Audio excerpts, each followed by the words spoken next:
Good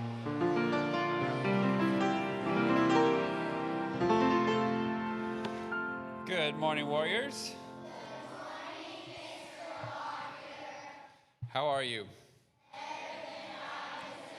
Please join me in the pledge to the Bible. I pledge allegiance to the Bible, God's holy word. I will make it a lamp unto my feet and a light unto my path. I will hide its words in my heart that I might not sin against God. Join me in the pledge to the flag. I pledge allegiance to the flag of the United States of America and to the republic for which it stands, one nation, under God, indivisible, with liberty and justice for all. It's hard to believe it, but we are the last week before break. There's a lot of great things going on, but we want to work hard this week. And as always, school rules always apply on what we're doing. We want to make sure that we're obedient, we're honoring others. Our sound off this week is going to relate to Christmas. And I'm going to say we give gifts, and you're going to say because he gave them first. Let's try it. We give gifts because he gave them first. And so the giving and receiving gifts is a reminder of the greatest gift that was given to us, which is Jesus. We're also working through our catechism question about the problem with sin. We're going to review one and learn two new ones. So the question is, can anyone go to heaven with a sinful condition? And we've been talking about what sin is. It is lack of conformity. It's trespassing. All of that deserves the wrath and curse of God. I'm corrupt in my whole being. And so the question is, can anyone go to heaven with a sinful condition? And we should know the answer to this. We worked on this. The answer is no. Our hearts must be changed before we can believe in Jesus and go to heaven. So let's try it. Can anyone go to heaven with a sinful nature? No, our hearts must be changed before we can believe in Jesus and go to heaven. Let's try it again. Can anyone go to heaven with a sinful nature? No, our hearts must be changed before we can believe in Jesus and go to heaven. The next question is, what is this change of heart called? What's this change of heart called? And the answer is the new birth or regeneration. So repeat after me. The new birth or regeneration. The new birth or regeneration. Regeneration is a pretty fancy word. What in the world does it mean?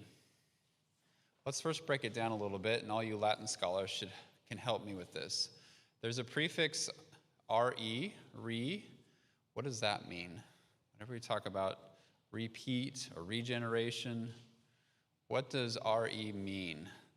Liam. What's that?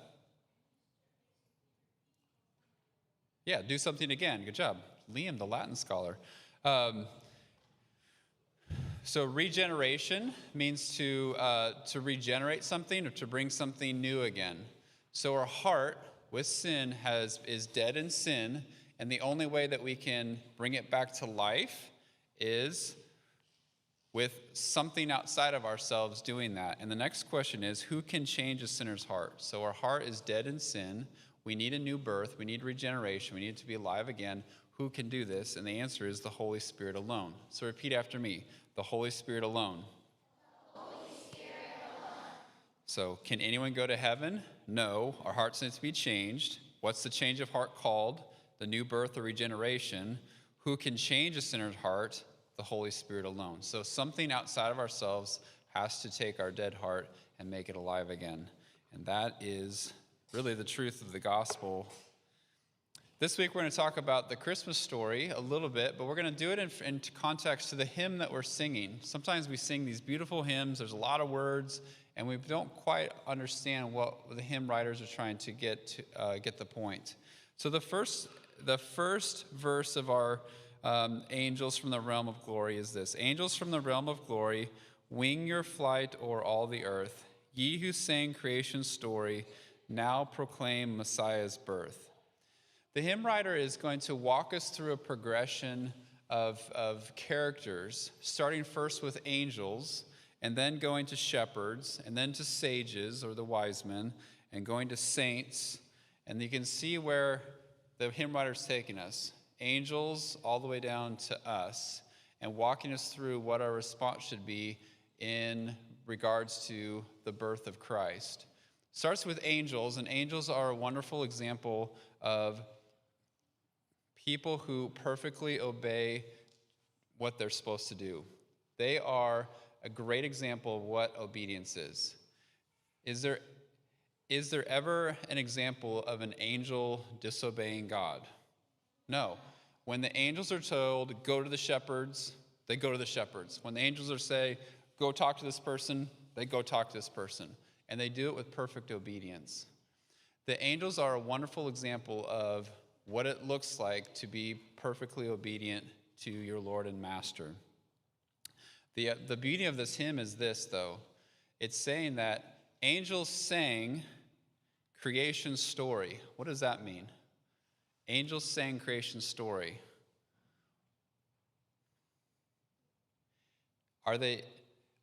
Is the hymn writer saying that angels were around for creation? Yes or no? If you sing creation story, are you there? Yes. And then it's saying, now proclaim Messiah's birth. What it's saying is angels who were there at the beginning of time and creation now get to see at the beginning of a new time, the Messiah's birth. And these angels that saw creation, they saw Messiah's birth, what is their response? Come and worship. So our angels that we see that are perfectly obedient, doing God's will to the uttermost, who saw creation, saw Messiah's birth, their response is not to be like, look at me, look how great I am, I did all this. No, their response is, come and worship. And the story and the hymn writer wants us all to understand, if angels do that, and they saw all this glorious stuff, then our response should be to come and worship as well. So let's sing Angels from the Realm of Glory.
So if angels, as great and awesome as they were, realized that their duty was to come and worship the newborn king, our duty is just the same.